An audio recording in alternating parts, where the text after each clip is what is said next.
E é sempre uma honra estar aqui no centro e tendo a oportunidade de falar, na verdade, sobre alguns problemas, e algumas vezes mesmo que, ou para alunos, ou para advogados, colegas, que, na verdade, sabem a dificuldade que a gente tem, né, dia a dia para essa questão, hoje, referente ao processo, à morosidade, e essa quantidade enorme de alterações que foram sendo inseridas no Código de Processo, todas pensando, ou todas visando, a princípio, e justificando-se no fato de que precisamos ter uma justiça mais rápida. Só que, na verdade, o que a gente vê é que nada disso tem adiantado, né?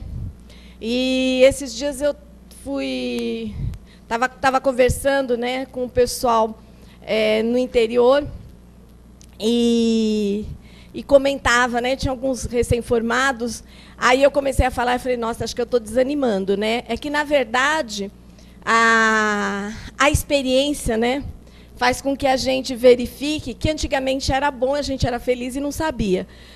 Depois de 20 anos de advocacia, e um pouco mais até, não tanto mais, não precisa nem fazer conta, porque senão já viu, mas é que eu entrei cedo na faculdade. Então, a gente tinha, naquela época, uma situação bem melhor do que nós temos hoje. Só que, de uma certa maneira, eu comentava outro dia, e se os senhores ainda não tiveram oportunidade de ler, devem fazê-lo quanto antes, é de ler a Oração dos Moços, de Rui Barbosa, que, na verdade, é fácil porque dá para baixar da internet, tem livremente, e é uma palestra, na verdade, um discurso que ele fez para uma turma na Faculdade do Largo de São Francisco, onde, por estar doente, ele não pôde comparecer pessoalmente, e mandou alguém com o discurso para ler. E, naquele momento, a gente lendo o discurso, você tem a nítida impressão de que nós estamos falando de hoje. Só que, na verdade, o discurso tem 100 anos, praticamente. E, em 100 anos, não mudou muita coisa. E ele falava, né, a respeito da morosidade, e é quando ele diz que a justiça tardia não é justa. Quando você tem essa colocação dele, ele faz diversas colocações, e uma das, ao meu ver, principais é que quando ele diz o seguinte, que o problema não está em nós, cada vez mais, alterarmos a lei.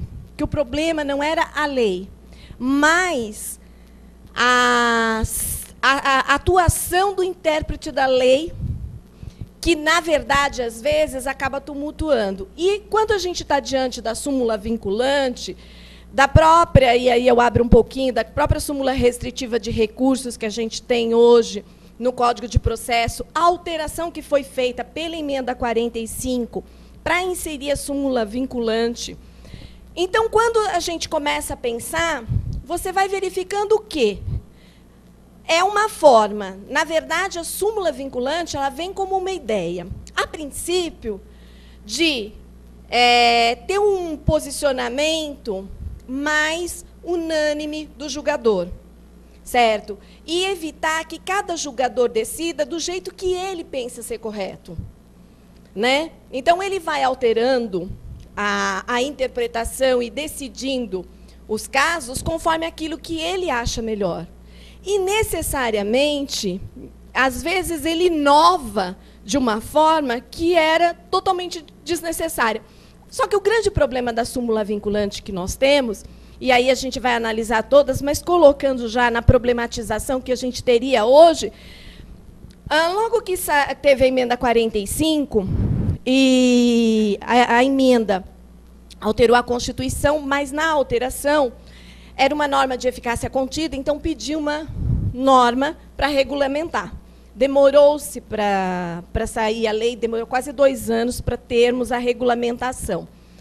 Naquele momento, eu escrevi um artigo onde eu realmente assim, achava que a súmula vinculante não teria problema nenhum, na ideia de que, teria uma função que, aliás, a gente, no processo civil, e eu tenho uma visão de processualista civil, não tem muito, mas que na Justiça do Trabalho você já tinha, porque a súmula na Justiça do Trabalho, os enunciados, eles norteiam como uma forma de interagir na própria lei e na própria interpretação do legislador, do aplicador da lei, né, do próprio judiciário.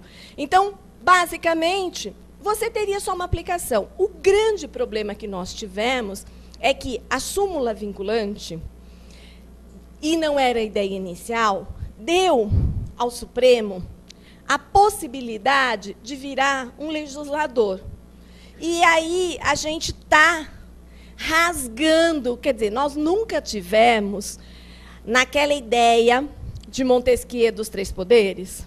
A gente sempre teve assim, né, o famoso jeitinho brasileiro. A gente utilizava aquela ideia, mas sempre tinha uma coisa aqui, outra ali, que muda um pouco a ideia, né, geral. Por exemplo, a gente sempre teve medida provisória, onde você tem o executivo legislando, né? Você tem CPI, onde o legislativo, de uma certa maneira, acaba judicando. Agora você tem o judiciário legislando.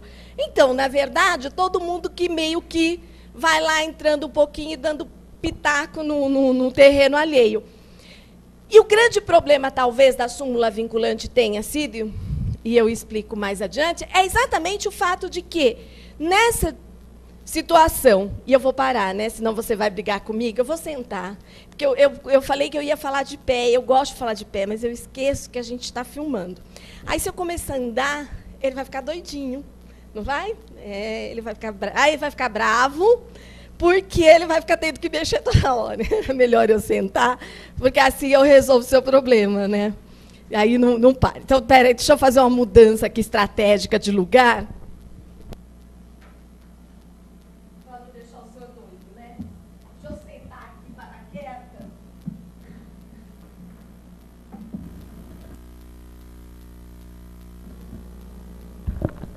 Bom, é que assim eu não deixo ele doido, coitado, senão eu estava aqui.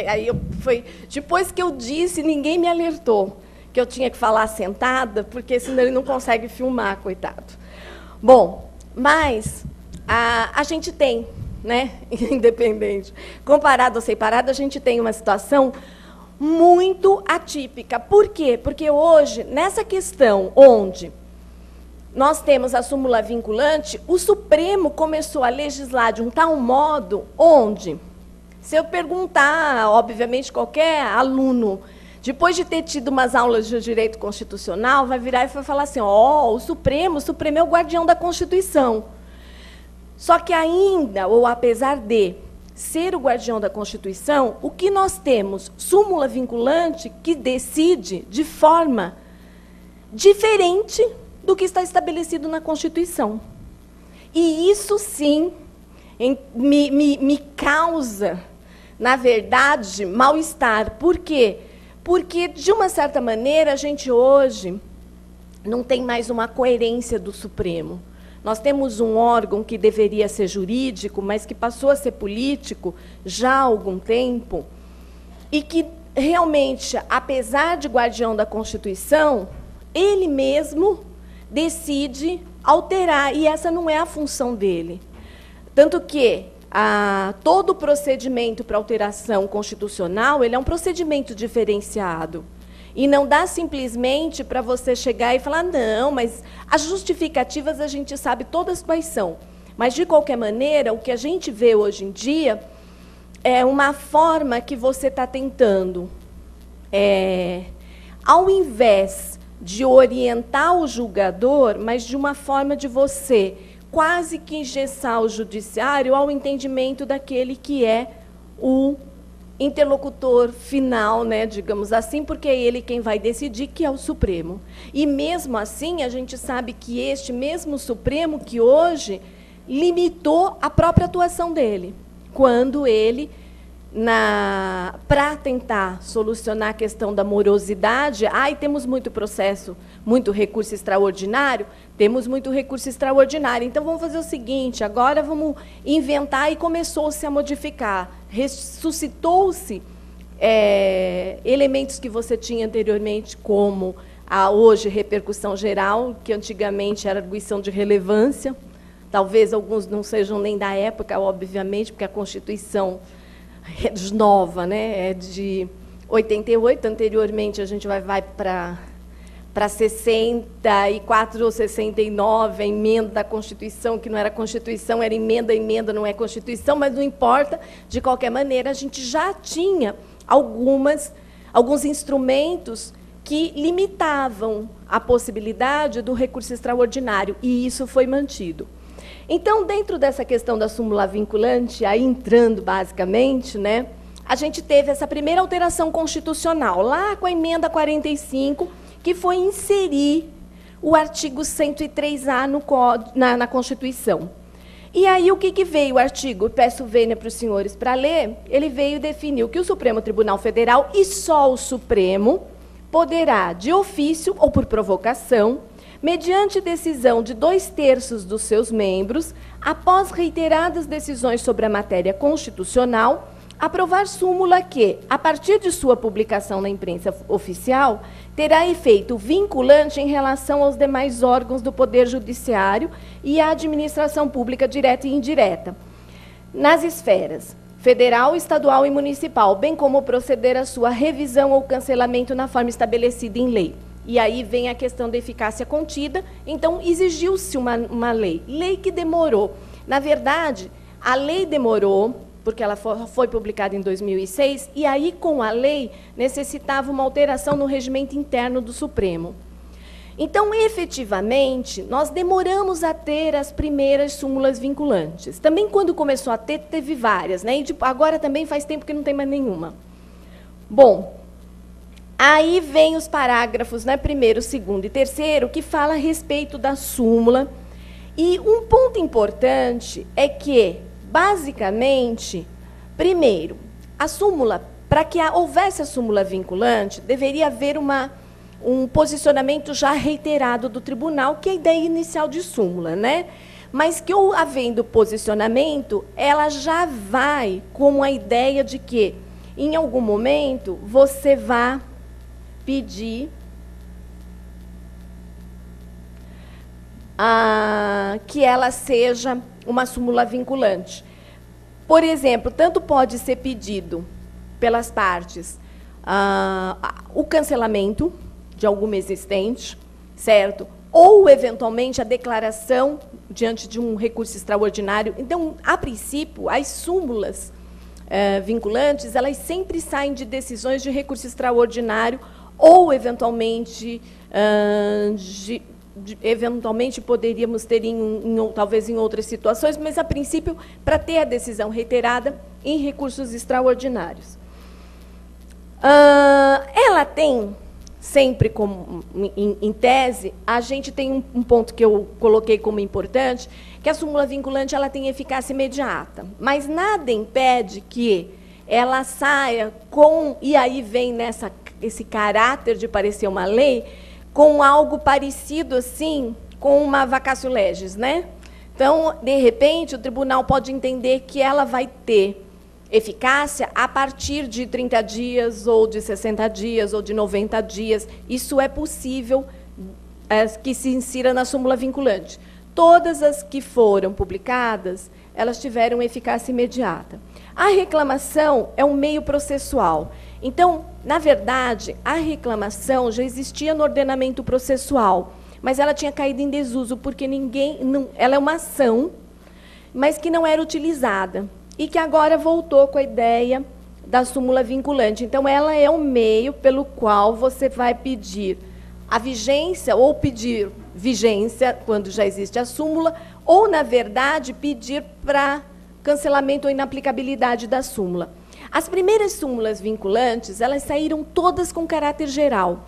E, na verdade, acaba sendo assim, num primeiro momento, o que a gente verificava era que a grande maioria das súmulas vinculantes, até por conta do recurso extraordinário hoje, ele ter como posicionamento questões de ordem pública e questões que tenham repercussão geral, é mais difícil, não tão comum, que elas sejam questões mais privadas, mais de direito civil, certo? Então, o que a gente vai? No geral, elas vão para as questões mais de direito público, então, muita questão tributária, poucas questões penais e algumas processuais, mas também muito pontual. Então, as primeiras 3 que saíram foram essas, que foi sobre o Fundo de Garantia.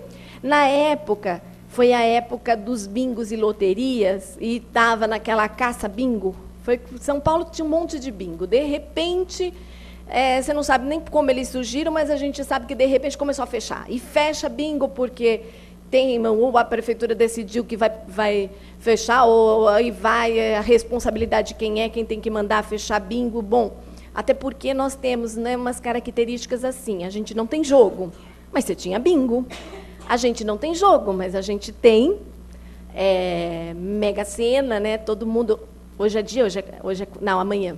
Quarta-feira é dia de jogar para ver, porque deve ter um acumulado lá de alguns milhões e todo mundo sai, né? Eu chego... De quarta-feira eu dou aula na Uninove em Santo Amaro, então eu entro pelo shopping, que a gente estaciona no shopping ali do Largo 13, e toda vez que eu vou passando, eu vejo aquela...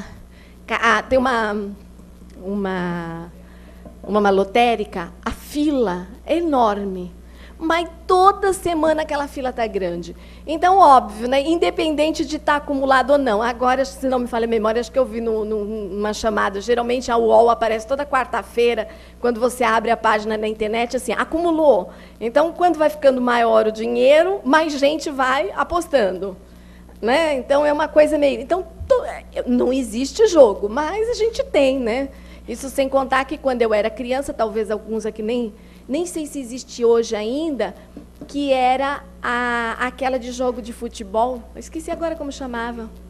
Loteria esportiva. Existe ainda a loteria esportiva, que você tinha, assim... Eu lembro que tinha no Fantástico uma zebrinha, porque você tinha... Era um time contra outro, e aí você tinha que dizer que time que ganhava, né? Era vitória de um, de outro, ou empate. E aí você tinha que acertar os 13 jogos.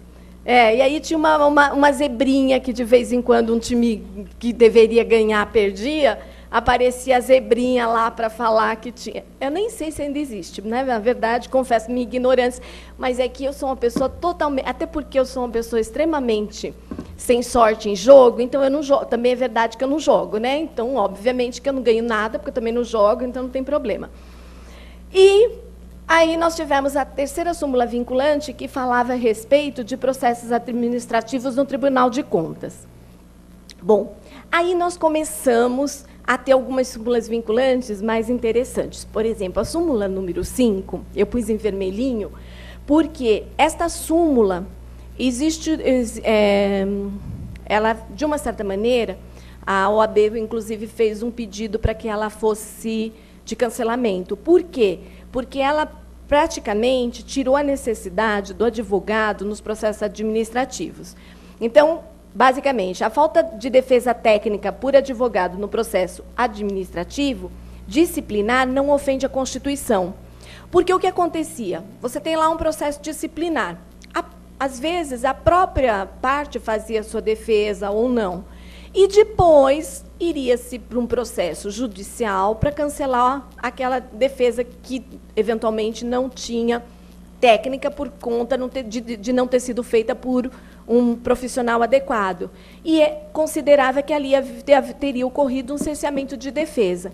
E veio uma súmula vinculante dizer, seguinte, não, mesmo que a defesa seja feita por quem não tenha conhecimento jurídico, ela está correta e ela não é inconstitucional. Então, ela não ofende a Constituição, e aqui ofenderia, basicamente, ao princípio do contraditório e da ampla defesa. Bom, aí fomos, né? Tem várias súmulas, eu vou pontuando cada uma delas. Algumas, geralmente, se os senhores forem reparar, muita coisa referente a tributos e juros, né? Então, foi até que nós tivemos a súmula número 11.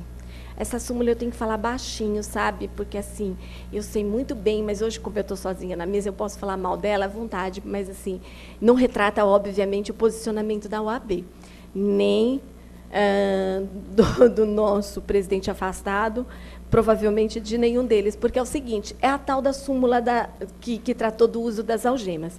Então, a súmula número 11, ela diz o seguinte: só é lícito o uso de algemas em caso de resistência e de fundado receio de fuga ou de perigo à integridade física própria ou alheia por parte do preso ou de terceiros, justificada excepcionalidade por escrito, sob pena de responsabilidade disciplinar civil e penal do agente ou da autoridade e de nulidade da prisão ou do ato processual a que se refere, sem prejuízo da responsabilidade civil do Estado.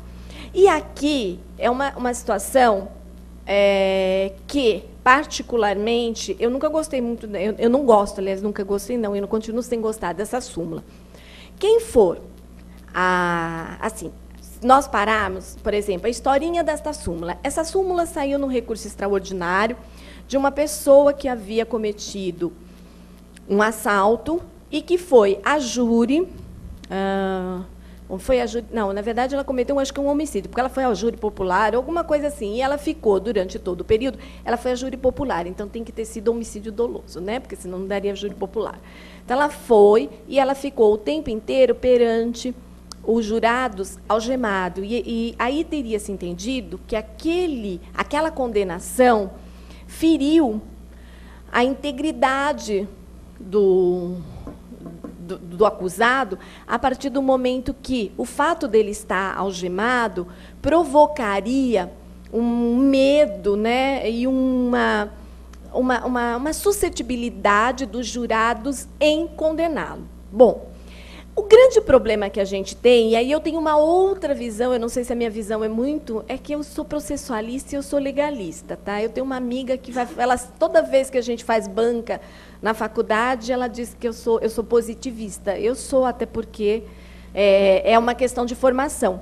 Mas o grande problema que a gente tem, ao meu ver aqui, é o seguinte: primeiro ponto, quando se saiu a súmula, se colocou que, caso haja, né, se não houver essa questão da excepcionalidade, e aqui pôs aqui, né, justificada excepcionalidade por escrito, sob pena de responsabilidade disciplinar civil e penal do agente ou da autoridade, o meu problema é a nulidade da prisão e do ato processual a que se refere. Então, imagine, quando a gente fala do ato processual a que se refere, teve na sequência, e assim, são situações que podem ser coincidências, mas que me incomodam um pouquinho. Essa súmula saiu logo depois da gente ter uma dessas operações meteóricas da Polícia Federal, cujo nome eu não vou me lembrar, porque eu sou muito desencanada, mas foi aquela em que o Celso Pitta e um monte de gente foi preso, né?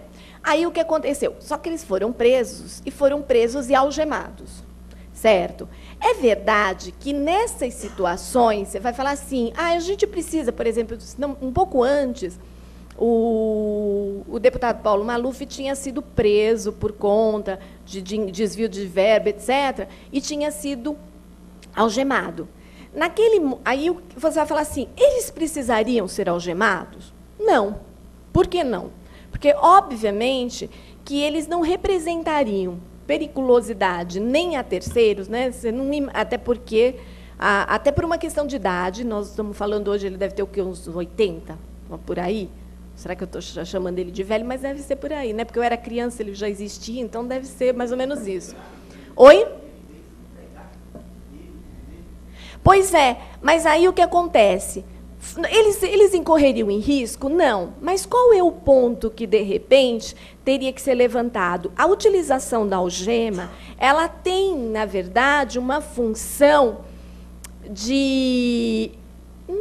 a palavra correta, todas as que me vêm seriam meio ruinzinhas, mas de uma certa forma, uma forma de penalizar, de demonstrar, pelo menos, para a opinião pública de que alguma espécie de justiça estaria sendo feita, certo? Quando você leva a pessoa sem a algema, dá uma ideia, talvez, maior de impunidade, que talvez seja o grande problema que a gente tenha. Claro que não para as pessoas que são a maioria, mas, na verdade, para algumas pessoas que, de repente, até para o próprio delinquente, porque talvez a gente não tivesse uma situação de tanta violência se a gente soubesse que todo mundo que praticar um ato vai ser punido por tal, certo?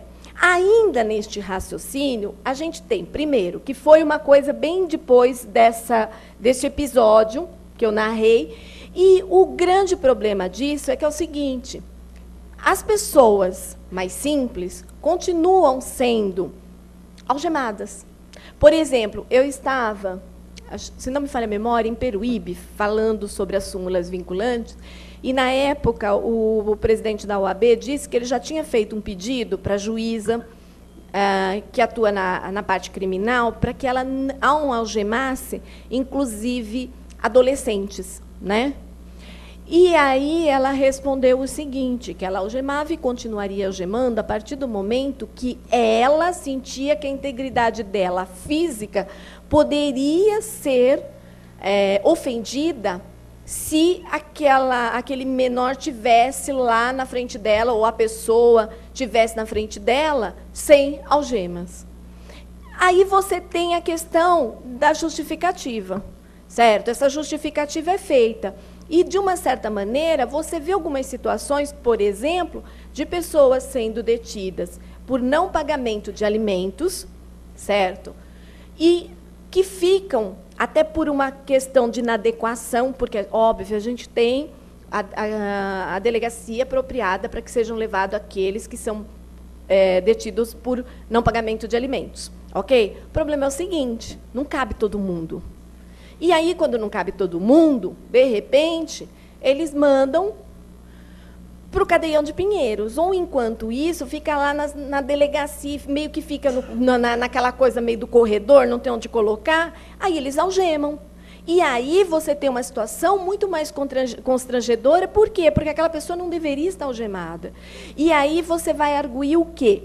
Que há uma nulidade do ato processual. Qual o ato processual? O fato dele estar sendo algemado no momento da detenção. Processualmente, a gente consegue uma boa defesa. O problema é o seguinte: vai demorar do mesmo jeito. Para não ficar preso, por exemplo, uma pessoa que foi detida por não pagamento de alimentos, ele paga, certo? Então, eu acho que, neste sentido, é que esta súmula acaba provocando, ou continuando a provocar, um certo desnível. Ela tem uma aplicabilidade, mas muito relativa. Fora isso, logo na sequência da sua publicação, o advogado Fernandinho Beiramar disse que ele teria que ser ouvido sem estar algemado.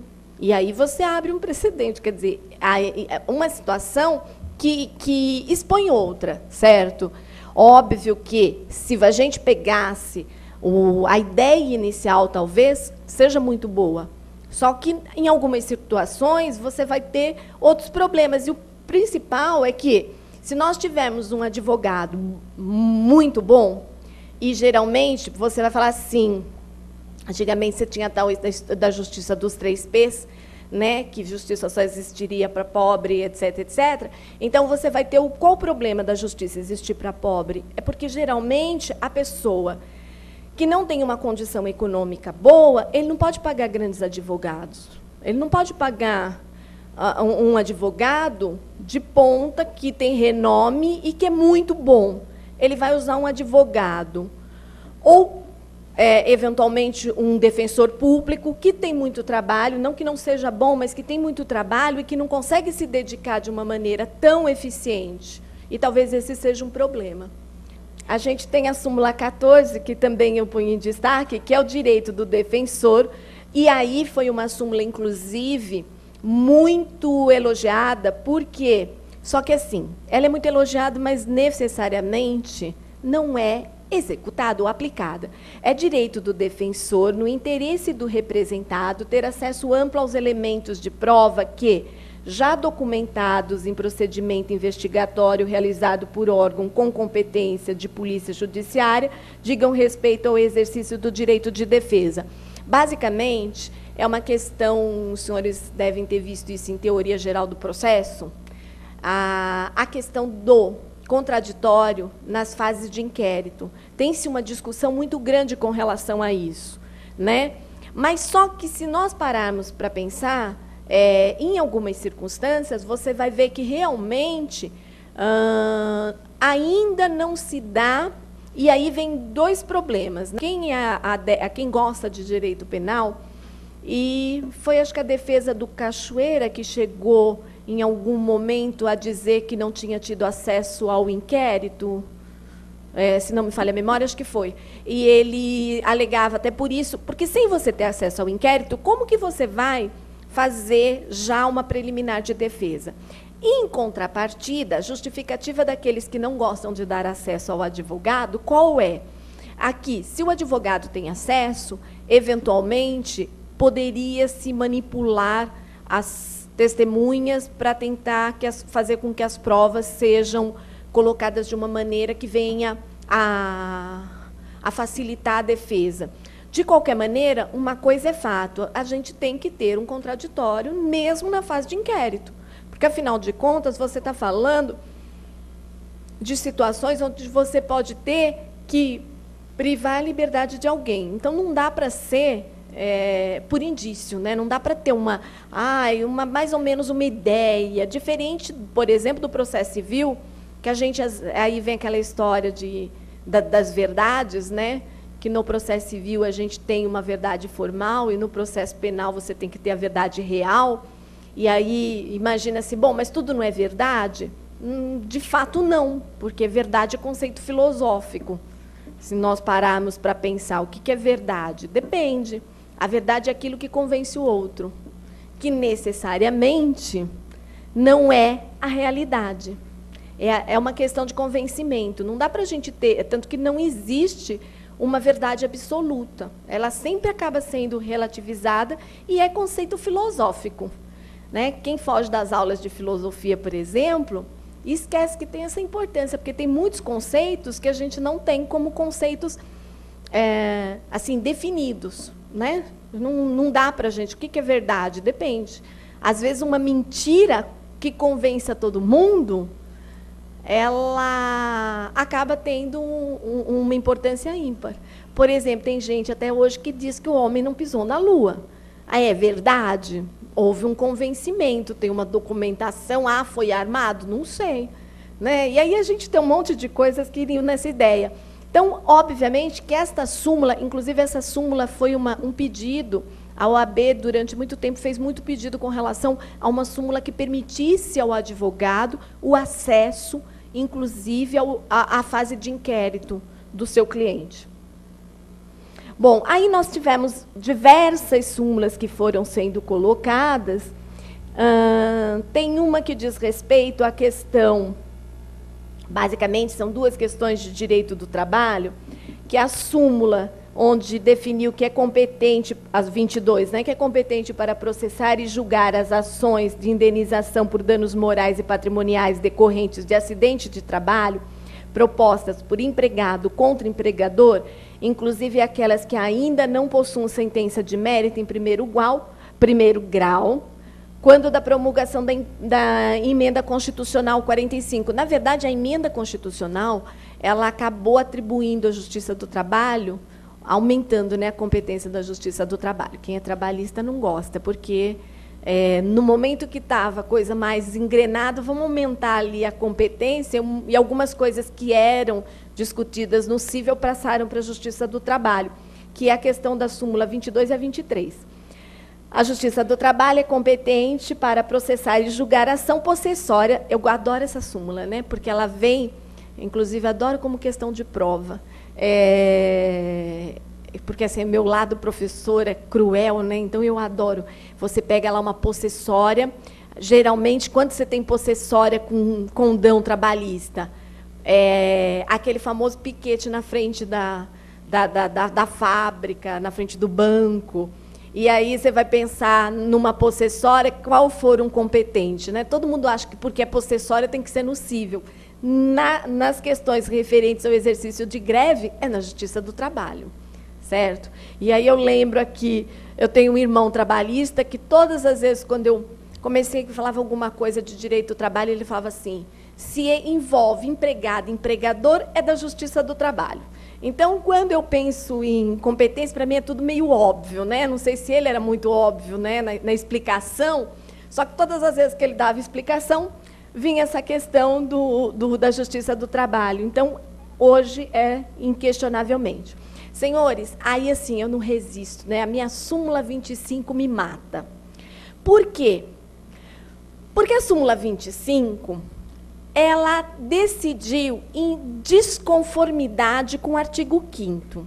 Se os senhores lembrarem, o artigo 5º, ele trata dos direitos e garantias fundamentais, correto? É considerado uma cláusula pétrea, então ela não pode ser alterada. Portanto, se ela não pode ser alterada, como que o próprio Supremo, que é o guardião da Constituição, decide que o inciso, ao definir que é admissível a prisão civil, aliás, de quem não paga alimentos, bem como do depositário infiel. Aí vem o Supremo, numa súmula vinculante, e diz que é ilícita a prisão do depositário infiel, qualquer que seja a modalidade do depósito. Então, o que acontece? Basicamente, a gente tem uma situação, a historinha da súmula eu também sei, né? Vocês vão falar assim, nossa, mas que essa súmula aplica o Pacto da Costa Rica, né? Porque todo constitucionalista, quando pensa nessa súmula, fala do pacto. Tá bom, e aí que é o pacto? Só que o problema é o seguinte, aí vem a justificativa, por quê? Porque todos os pactos de direitos humanos, depois da emenda 45, eles entram no nosso ordenamento como emenda constitucional. Tá? Bom, lindo. Só tem um detalhe.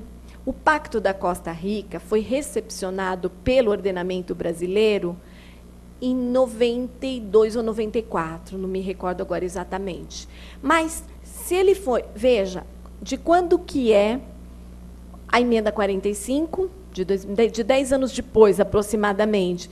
Então, como que eu posso pegar uma decisão que ocorreu 10 anos depois e colocar naquele pacto que foi 10 anos antes? Não dá, não encaixa. Afora o fato de que, na emenda 45, quando a gente teve essa questão da aplicabilidade ou não, na emenda 45, etc., melhor, do Pacto da Costa Rica, quando ela fala de que os pactos de direitos humanos são considerados emenda constitucional, ela colocou uma votação, desde que os pactos recepcionados de direitos humanos, eles não podem ter uma votação simples. Então, ela tem toda uma condição para que eu recepcione como emenda constitucional.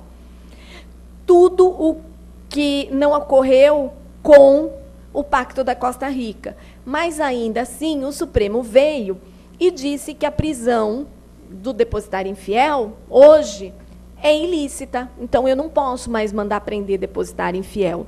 Ainda que exista na lei, no Código de Processo e na Constituição. Porque, se os senhores forem para o Código de Processo, vocês vão lá, quando fala, várias vezes que fala do depositário, quando fala da penhora, fala, o depositário, prende-se o depositário. Inclusive, nos procedimentos especiais, tem lá ação de depósito, fala, se o depositário não entregar o bem, você manda prender. Que manda prender, não prende mais, porque a súmula 25 diz que não posso prendê-lo. E este é um grande problema. Pior do que isto, e hoje eu posso falar, porque assim, eu escrevi o meu doutorado, na verdade, eu terminei em 2005. Então, naquela época, eu tratava do Pacto da Costa Rica, porque eu escrevi o meu doutorado sobre os direitos do nascituro, né? E aí, quando eu falei sobre os direitos do nascituro, eu tinha um problema, primeiro, com relação à personalidade. Quando começa a personalidade do nascituro? E a gente tem uma aplicação do Pacto da Costa Rica, ele define que a personalidade do nascituro começa na concepção. Então, o pacto adota a teoria concepcionista. Este mesmo pacto que hoje o Supremo disse que ele é emenda constitucional. Só que, ainda assim, o mesmo Supremo, e aí eu tenho, né, eu posso ter o meu posicionamento, que também ninguém vai me ouvir, mas até aí eu tenho o meu posicionamento, que é o seguinte, né? O Supremo é ilógico. Por quê?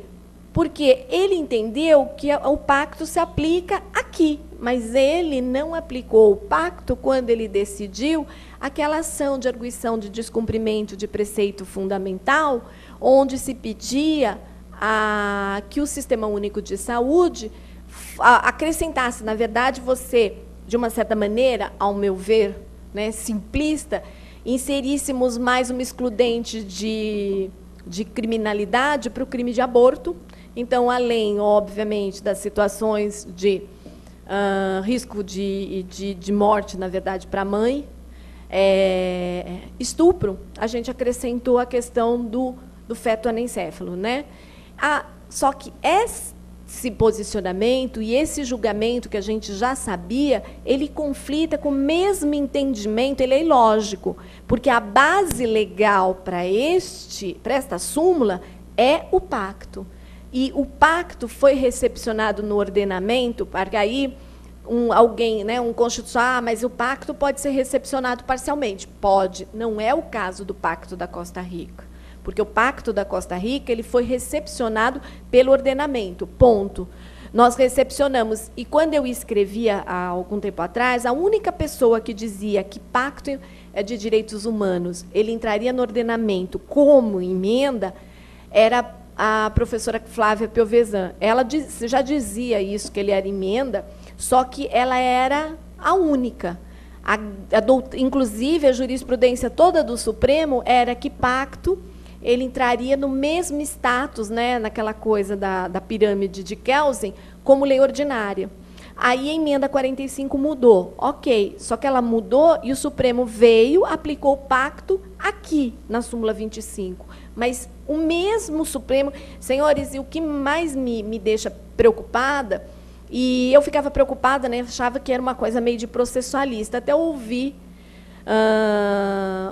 o diretor da faculdade, da Fundação Getúlio Vargas, né, da Faculdade de Direito, e ele dizer que ele fez uma palestra, eu tive a oportunidade de assistir, que era exatamente sobre as incoerências do Supremo. E isso é realmente uma incoerência, porque ele aplicou o pacto na súmula 25, mas não aplicou o pacto quando ele decidiu a ação de arguição de descumprimento de preceito fundamental.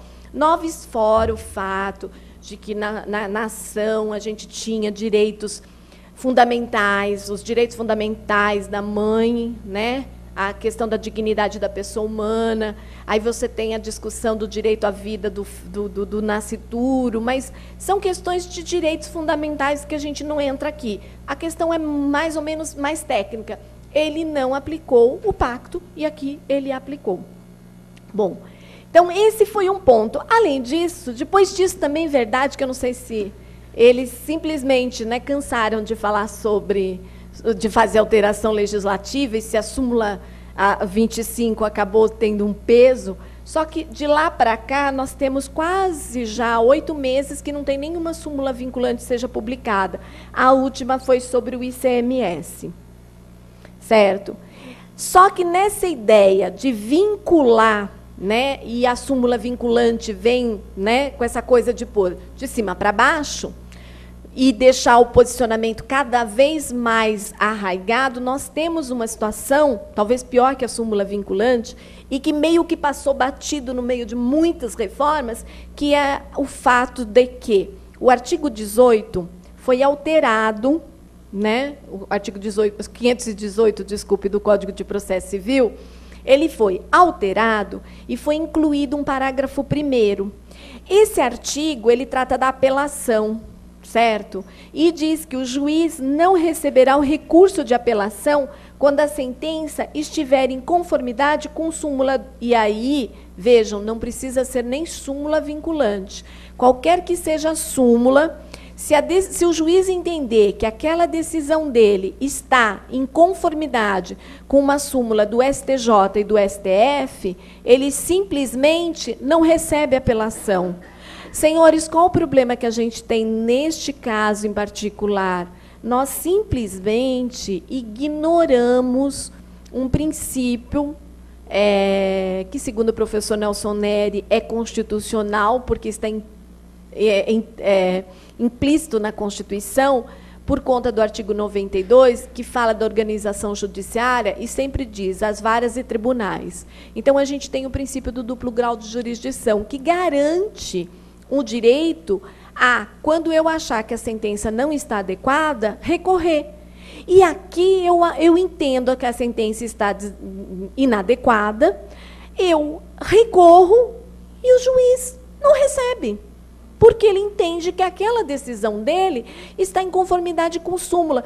Só que ela saiu de maneira genérica. E o que acontece? Às vezes, existem súmulas que não pegam, como a lei também não pega, né? A gente tem súmulas que, inclusive, tem a súmula, mas, de repente, em determinado momento, o tribunal entende de forma distinta. E ele nem, aliás, no geral, ele não revoga a súmula. Ele simplesmente começa a decidir de maneira diferente. Isso tem muito a ver com a composição dos tribunais. Num determinado momento, a gente tem o tribunal com uma composição e leva para um entendimento. Esse mesmo entendimento se modifica a partir do momento que um determinado membro daquele tribunal ou se aposenta, ou eventualmente se promove, e aí ele sai, deixa de fazer parte daquele tribunal, e, às vezes, o entendimento dos outros é totalmente diferente. Eu poderia dar um exemplo assim, que é muito claro, e a gente tem isso. Existe a Lei 8.245, né, que é a Lei de Locação, e nessa lei se previu que, na ação de despejo, por falta de pagamento, eu pudesse cumular o pedido de despejo, e aí o pedido de despejo seria contra o inquilino.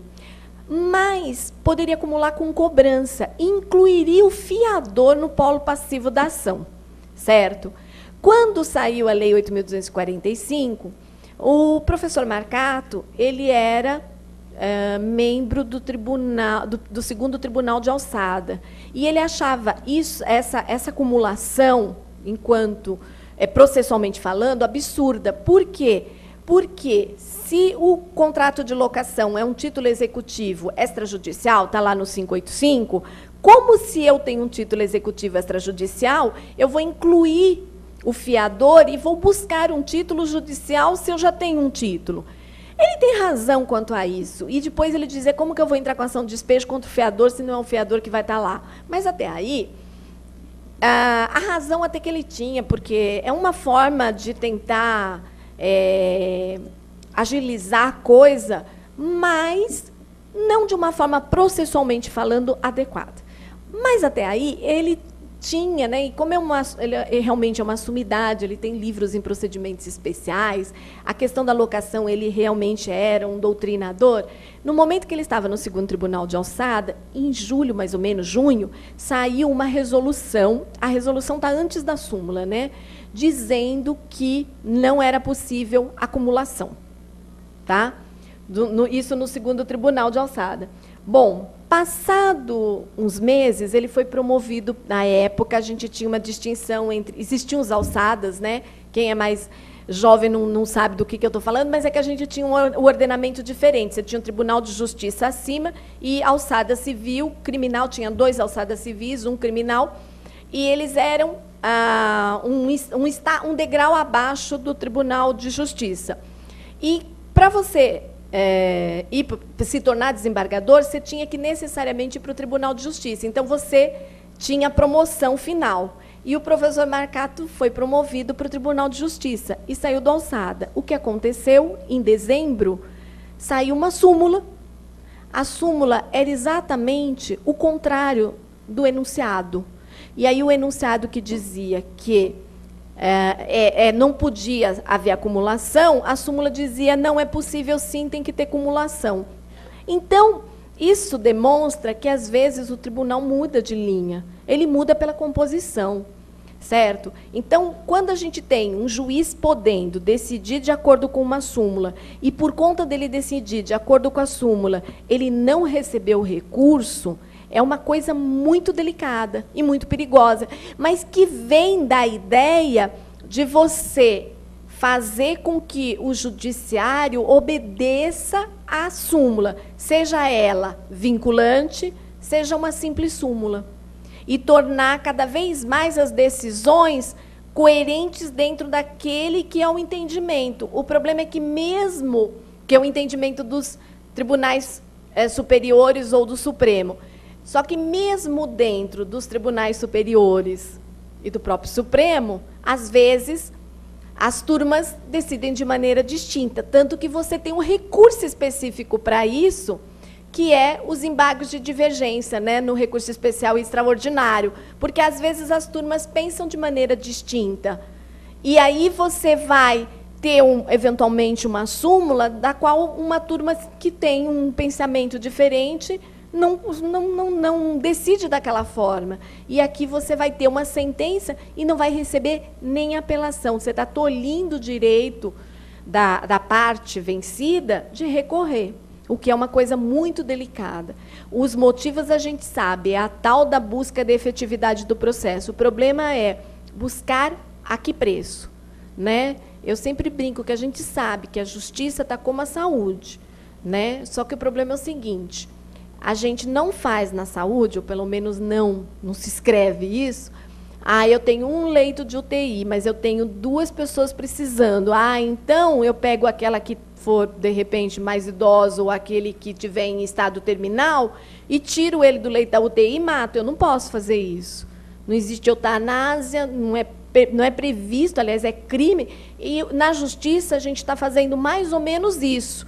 Eu tenho uma morosidade, então vamos fazer o seguinte, vamos acabar com o direito de ação, né, com o direito da parte de recorrer, com o direito da parte de tentar se ir resignar com aquilo que ela não concorda, em detrimento de uma rapidez que necessariamente vai ferir a própria segurança jurídica, né, a própria ideia de você poder, porque às vezes você vai para o judiciário, não é só porque você pensa teu direito, mas você quer que o juiz diga que você tem aquele direito.